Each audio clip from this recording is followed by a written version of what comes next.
bring us to the end of this course. Today we are going to discuss the topics in chapter number 11, Attitudes to Language. In this chapter we are going to talk about attitudes to pronunciation and accent, and we talk about the effect, and then we will talk briefly about the final exam and the exam questions. Attitudes to pronunciation and accent.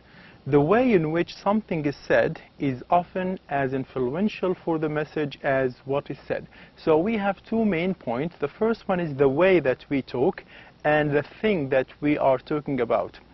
So the way in which we express our feelings, our topic, our conversation is very important. It is as important as the topic itself. So the way we say something is very important. It is as important as the topic itself. We commonly have stereotypical ideas about people on the basis of their accent. Sometimes you meet somebody from a specific country and you have a stereotypical way of judging this person. You have a preconceived idea about this person that if he is, for example, from Gulf countries, you would think that he has come from a very rich country because of oil. If he is from the UK or from Europe, you would think that the country is very much developed and this has affected this person in a way or another. This is what's called a stereotypical judgment of individuals. So we commonly have those stereotypical ideas, preconceived ideas about the people that we meet. One example of a stereotypical way of judging people, of having preconceived ideas about people, is the idea of the country's pumpkin. The country's pumpkin. This image, as you can see in this slide, is an example of what a country's pumpkin is. Is a person who is usually from a rural area, from a village, not from the city.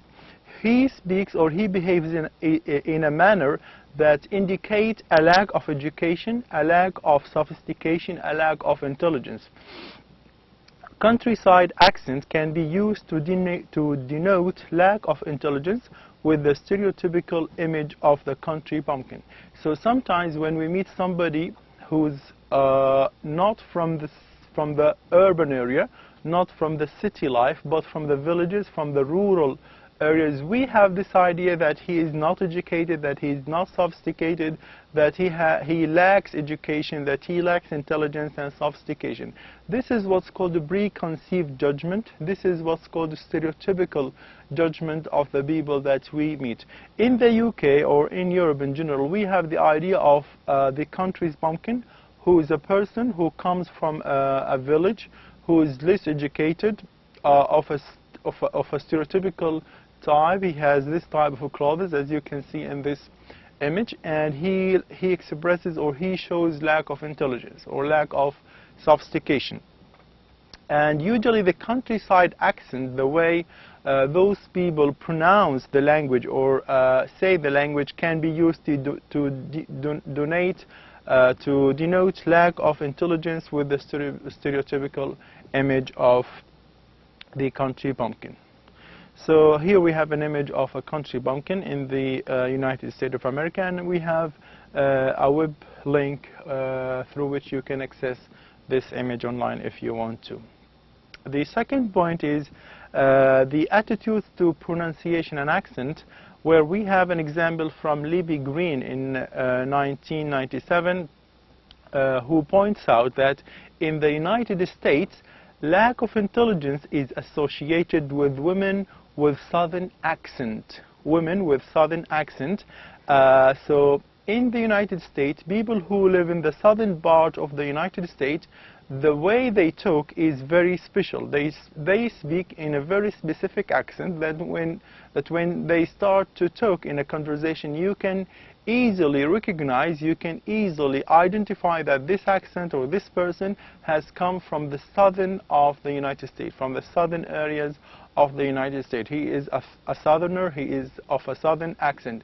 So the point behind this is that people who are using this accent are usually thought of as being country's pumpkin, as being lacking sophistication, as being lack of intelligence. So according to this author, Libby Green, she says that in the United States, lack of intelligence, lack of sophistication, lack of cleverness is associated with women rather than men who speak the Southern accent, who talk in the accent of the people who live in the south of the United States. And here we have an example of a person who is trying to tell us what is the Southern accent would look like. If you press on this link, you can listen to how this lady is actually speaks the Southern accent. It is an example that you can find on YouTube by clicking this source. So the main idea behind this is that women who speak Southern accent are usually preconceived as being of less intelligence, as lacking intelligence or lacking sophistication. The second point we discuss is another example by the Daily Mail newspaper, who indicated that Birmingham accent or Southern accent, a Southern States accent, is linked with criminality. That people who speak this accent are usually commit crimes. They always have trouble. They always make trouble. So Birmingham accent, United States Southern accent are associated with crimes, with criminality. So they went so far to the extent of associating one person's accent with being a criminal, with being a very dangerous person who commits crimes. So an example is taken from the Daily Mail on the 1st of October 1997 report, reporting that crime suspects, those who are suspected as being a criminal with a Birmingham accent, are twice as likely to be considered guilty. Again, crime suspect with a Birmingham accent are twice as likely to be considered guilty. So if you are from Birmingham, and you are speaking the Birmingham accent, and you were a suspect of a crime, you are twice as likely to be considered guilty, because the first thing is that you were a suspect of a crime, and the second is that you are from Birmingham and that you are speaking the accent of the Birmingham people. So this indicates that we sometimes associate the accent that people speak with criminality, with specific ideas, with preconceived ideas about those people or this group of people, and this is called stereotypical analysis of people, or stereotypical understanding of people, or categorization of people, to the extent that some people are suspected to be criminal just because they speak the accent. So Birmingham accent, Southern state accent in the United States, are thought to be guilty of making crimes, and if somebody is really a suspect of a crime, we will think twice that he is really a criminal, simply because he speaks the accent. New Yorkese is similarly stigmatized, and its speakers are regarded as less trustworthy than those using the more standard American accent. Again, people who speak the accent of a New York are also supposed to be preconceived, or they are preconceived or regarded as less trustworthy. If you think that this person is from New York, we would think it twice before we trust him. So he is less trustworthy. This also indicates that people who are associated with a specific accent can be prejudged, can be stereotyped as being this type of people or that type of people. And the other example that we have here is that if you are from New York and you speak the dialect or the accent of a New York, you will be thought of as being less trustworthy. People will not really have a good trust in you if you are speaking this particular accent. So Birmingham accent, Southern State accent, and a New York accent. Those people who speak these accents are really will encounter prejudgment, will have a stereotypical understanding of their behavior, to the extent that we sometimes associate Birmingham accent people, or people who speak the Birmingham accent, as being a criminal, or those who speak the Southern State accent as being also criminal. So there is an association between a specific accent and criminality sometimes, and a specific accent and being non-trustworthy person. We need to understand what's meant by matched guise experiment. A definition of this term is given in this slide. A matched guise experiment is a method of investigating people's attitudes. So it's a way of understanding, of researching people's attitude to what? To different languages. What does this experiment involve? It actually involves informants listening to several recordings of the same script spoken by the same speaker. The informants are then asked to judge each speaker's personal characteristics based on what they hear. So it is an experiment where we have one person giving, say, a lecture to some people who are listening to him. But the people who are listening will listen twice to this lecture, but this lecture will be recorded in two different ways. After the recording finish, after those people finish listening to the person, they will be asked, those informants, they will be asked to judge each speaker personal characteristics based on what they hear. So if you listen to a lecture by a teacher who is from the southern part of the United States, you will give specific judgment about this person, that, for example, you feel that he is not trustworthy, that you feel that he is a criminal. Why? Simply because he speaks that particular accent, simply because he speaks the Southern State accent, or the Birmingham accent, or the New York accent. So what is this? Is that we are giving the subject, or the informants, or people who participate in the experiments, we allow them to listen twice to the same person, but it is a different lecture, or it is the same person, but he records the lecture twice, so that the subjects or the participants think he is a different person. Then they start to give their judgment based on what they heard, based on the type of the accent that this person used. Is he a New Yorker? Is he a Birmingham speaker? Is he a Southern State, United States speaker? Is he from the southern part of the United States? Then, based on the judgment, we will understand that there is an association between this particular accent and certain specific characteristics that we give or associate with people. Now we move to the effect of these attitude about or regarding languages. Number A, a survey quoted in Glasgow Herald on 28 October 1997 reported that in Britain, speakers with Scottish accents are rated the highest on sex appeal, sexual attractiveness. That if you speak the Scottish accent, you will be more attractive. Sexually, you are attractive. You will have a highest on sexual appeal. You will be rated as the highest on sexual appeal, and you will be classed or classified or categorized as highly or sexually attractive person.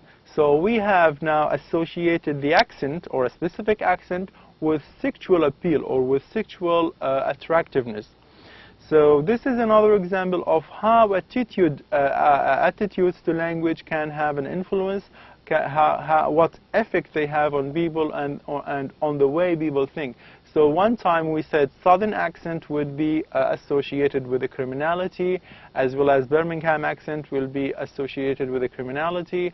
A New York accent will give its speakers a feeling of being untrustworthy people. People will have a feeling of that those people who speak the New York accent are untrustworthy. And again, the example that we have here is that in the UK, people who have the Scottish accent will be thought of as having or as rated as being of a high sexual appeal, and that they are sexually attractive people.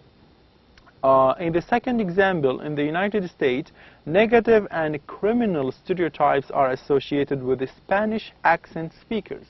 Again, if you are in the United States and you come across people or a group of people or a group of individuals who are having an English with a Spanish accent, or who basically speak Spanish and they are living in the United States, there is a stereotypical understanding or agreement that those people are basically negative and they tend to be criminals. Again, associating one accent or one type of language with criminality, with untrustworthiness, and with negative behavior in general. So up till now we have Southern accent criminality, Birmingham accent also criminality, a New York accent untrustworthy, Scottish accent as being sexually attractive, and again a Spanish accent is untrustworthy, criminal, or negative behavior. We have another example by the same author, Libby Green, who says that stereotypes are reinforced in the media. That in the media, whether it is the newspaper, the TV, the radio, on the internet, the idea of stereotypical understanding of people is reinforced. It is emphasized. It is being focused on or concentrated on. Example, Mexican Americans are always portrayed negatively. In media, people who have Mexican American origin are usually reported or represented negatively. The example or the quotation is taken from Libby Green, who says that recent stereotypes in film and television have one thing in common. Again, recent stereotypes in film and television have one thing in common. What is this thing in common? Mexican Americans are almost always portrayed as violent. So anytime you have a person of a Mexican American origin, and when he is reported in the media, or when she is reported in the media, the report about this person is negative. They always portray those people as being violent, and that they are drug pushers, drug dealers, or drug addict, gang members, those who belong to a violent gang, and as pimps. So again, the idea behind this is that our stereotypical understanding of people, unfortunately, is sometimes stressed, sometimes emphasized in the media. Sometimes the media concentrate on a stereotypical understanding or a stereotypical preconceived analysis of people. And the example that Libby Green gives us here is that people who have Mexican American origin are always reported as being violent, are always reported as behaving negatively, or as being drug dealers, gang members, pimps, etc. The third example, or the fourth example, is again from Libby Green, who records the evidence of a research student who was discussing language styles with a businessman whose job was to hire sales personnel. The businessman was positive that he wouldn't hire anyone with a Mexican accent. Let's explain the idea again.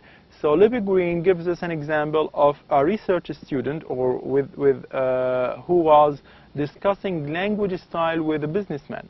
Now, when this student met this businessman, the businessman was explaining to him that he feels very happy, he feels very comfortable that in his company there is no person, there is no worker from who speaks a Mexican accent.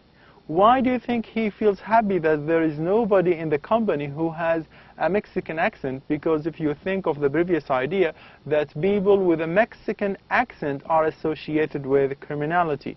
People with Mexican accent can have a negative behavior, or people with a Mexican accent can indicate less of trust, that they are not trustworthy, as we have seen in the previous example.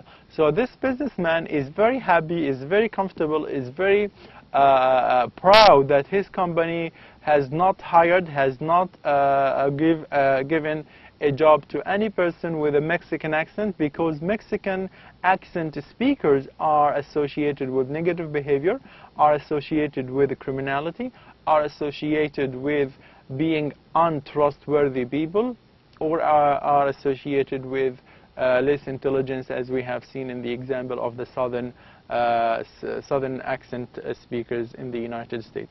So, as we said, the Libby Green tells us about a student who was in an interview with a businessman, and the businessman explained to him that his company has nobody or no worker, none of his staff is actually speaks the Mexican accent, which indicates that the Mexican accent is looked down at, because it is associated with criminality, less intelligence,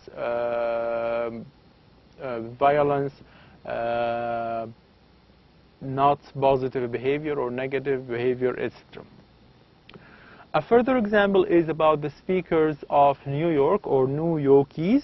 New York speakers find their accent a liability, a problem, where we have this quotation in the Washington Post newspaper on the 16th of December 1997, where the journalist reports that natives of New York, people who speak the dialect of New York, or New Yorkers, or New Yorkies.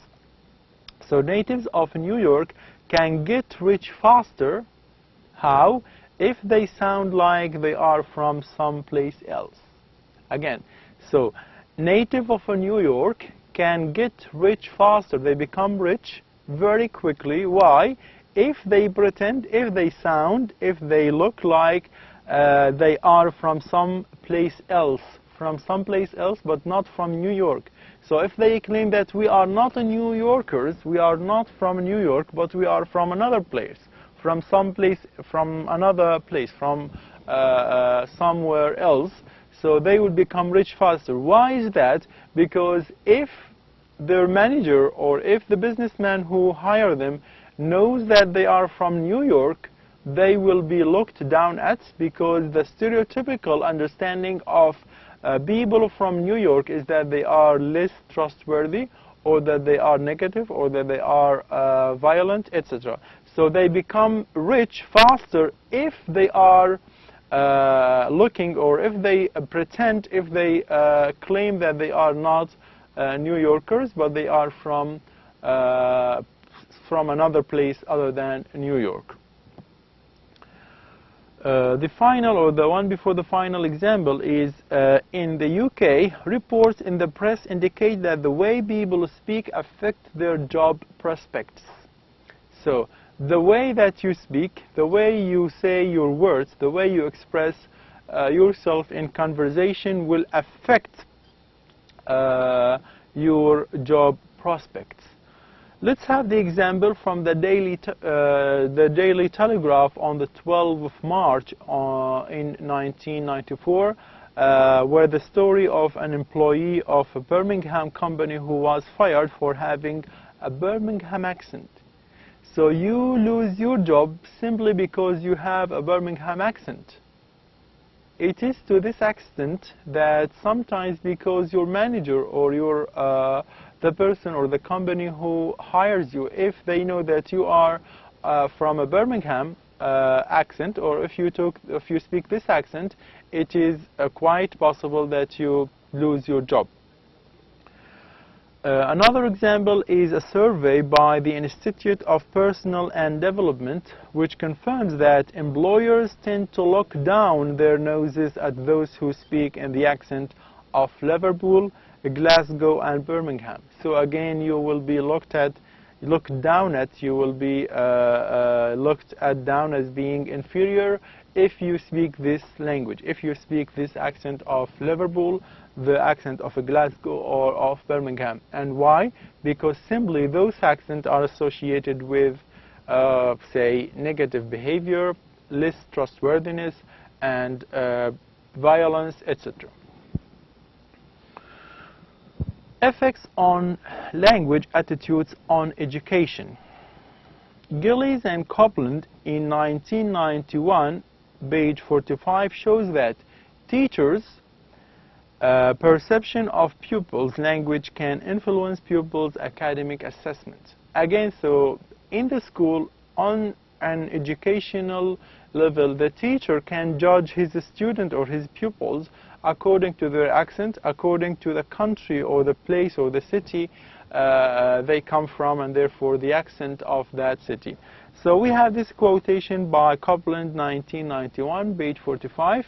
He says, research indicates that the perception of children's so-called poor speech characteristic leads teachers to make negative inferences about their personalities, social background, and academic abilities. And look how it is the language, it is the accent that the student or the pupil speaks that would affect and give the teacher justification to interfere in this student's life and to interfere in this student's personality, social background, and even the academic ability of that student. So if he is from New York, the teacher would deal with him in a different way from a student who is from London, for example. Depending on the accent that the students speak or the pupils speak, the teacher will respond accordingly. So according to Copeland, the research shows that even teachers have their own perception of children's speech, and they will be judged according to the accent they use. Final exam discussion. Now we have finished this course. This is the last lecture and this is the last point. Before we finish this course, I just want to talk about the exam very quickly. You can still contact me either by email, and we still have the live session lectures that we still have to have from now.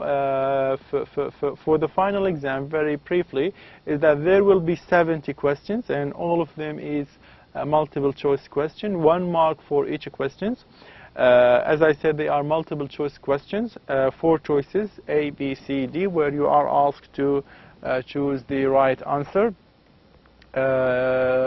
As we said in the first lecture of this course, that the exam questions will be from the slides that we give through this course. So it is enough to study from the slides.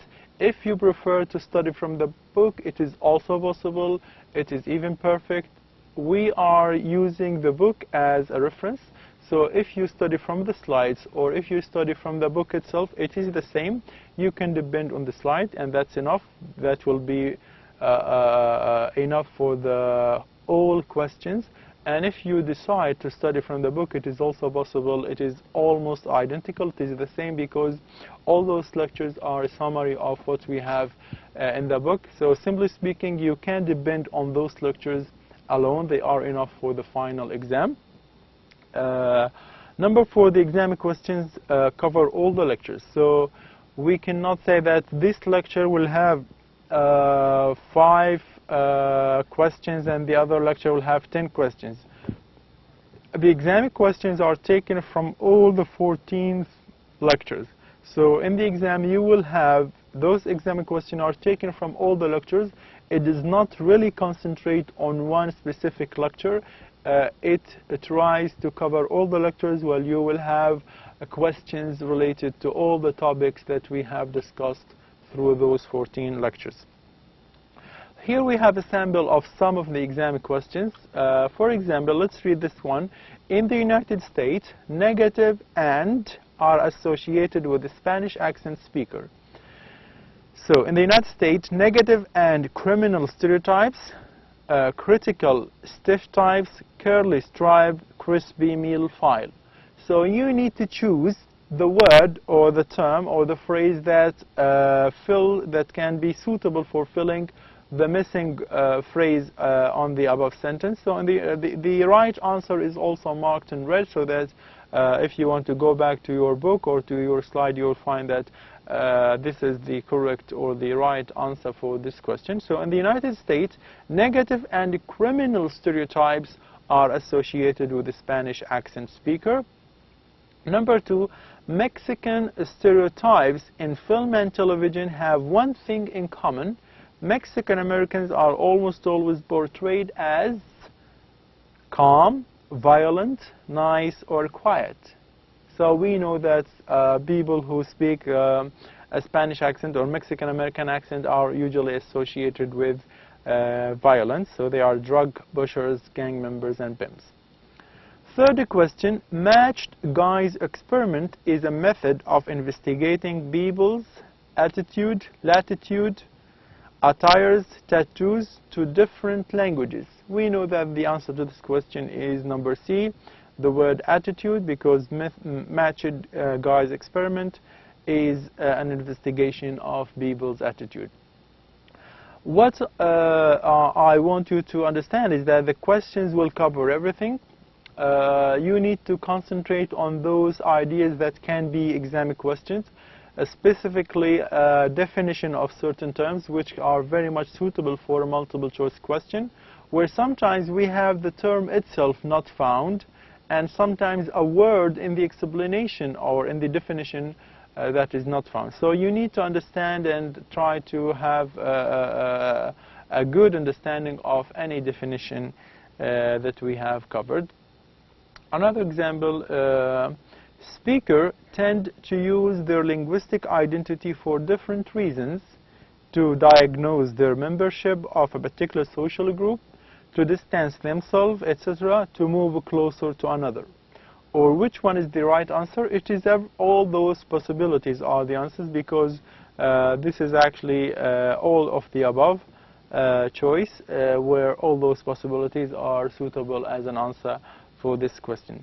What I want to say is that try to understand all the lectures, try to focus on definitions and ideas that we have covered and you think they can come as a question in the exam, and those are which are related to the course itself, because we are studying sociolinguistics, so the exam question will also reflect the type of a question which are really related to this course. This in fact will bring us to the end of this course. This is the last lecture, and as I said, you can contact me anytime. You have my phone number where you can contact me on the office hours time, or you can contact me by email, and we still have the live sessions where you can contact me for any question. Thank you very much.